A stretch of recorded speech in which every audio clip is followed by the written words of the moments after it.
लोकसभा चुनाव 2024 के तीसरे चरण के तहत 7 मई को मतदान होना है। ऐसे में इस चरण के लिए प्रचार अभियान उच्च स्तर पर है।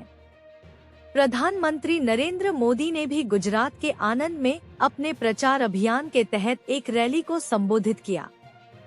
इस दौरान उन्होंने विपक्षी दलों और खासकर राहुल गांधी का नाम न लेते हुए कांग्रेस के शहजादे से संबोधित करते हुए मंच से 3 खुली चुनौतियां दे दी। पीएम मोदी ने ये भी दावा किया कि इनकी ये चुनौतियां वे कभी स्वीकार नहीं करेंगे क्योंकि उनकी नियत में खोट है।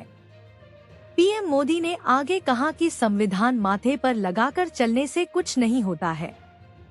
संविधान के लिए जीना और मरना सीखना है तो मोदी के पास आओ। संविधान के लिए पीएम मोदी राहुल गांधी और कांग्रेस के लिए संविधान के प्रोफेसर बनने के लिए है तैयार। सुने पीएम मोदी की 3 चुनौतियां। मैं सरदार साहब की भूमि से शाही परिवार के शाहजादे को चुनौती देता हूं। मैं सरदार साहब की भूमि से पूरी कांग्रेस को और उनके चट्टे बट्टों को चुनौती देता हूं। मैं उनकी पूरी इकोसिस्टम को चुनौती देता हूं।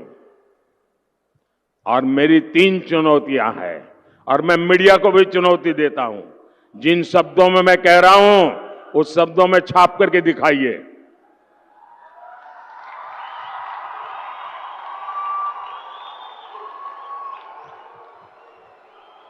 उनको लगता है कि मोदी ने बात छाप दी, टीवी में दिखा दी तो शायद कांग्रेस कहीं की नहीं रहेगी।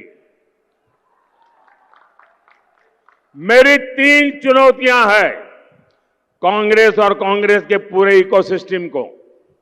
पहली चुनौती, कांग्रेस और उनके चट्टे बट्टे देश को लिखित में गारंटी दें कि वो संविधान बदलकर धर्म के आधार पर मुसलमानों को आरक्षण नहीं देंगी। देश को बांटने का काम नहीं करेगी। मेरी दूसरी चुनौती है कांग्रेस देश को लिखित में दे कि वो एसटी, एससी, ओबीसी को मिलने वाले आरक्षण में सेंधमारी नहीं करेगी, उनका अधिकार नहीं छीनेगी, डाका नहीं डालेगी। मेरी तीसरी चुनौती है कांग्रेस देश को लिखित में गारंटी दे कि जिन जिन राज्यों में कांग्रेस की और उसके साथियों की सरकार है वो कभी भी वोट बैंक की गंदी राजनीति नहीं करेंगे।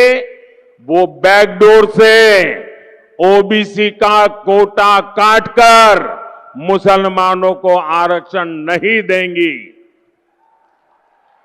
ये मेरी 3 चुनौतियां हैं।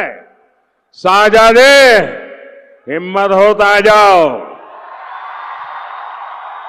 संविधान को माथे पर लेकर के नाचने से बात नहीं बनती है। संविधान के लिए जीना, संविधान के लिए मरना, ये सीखना है तो मोदी के पास आओ।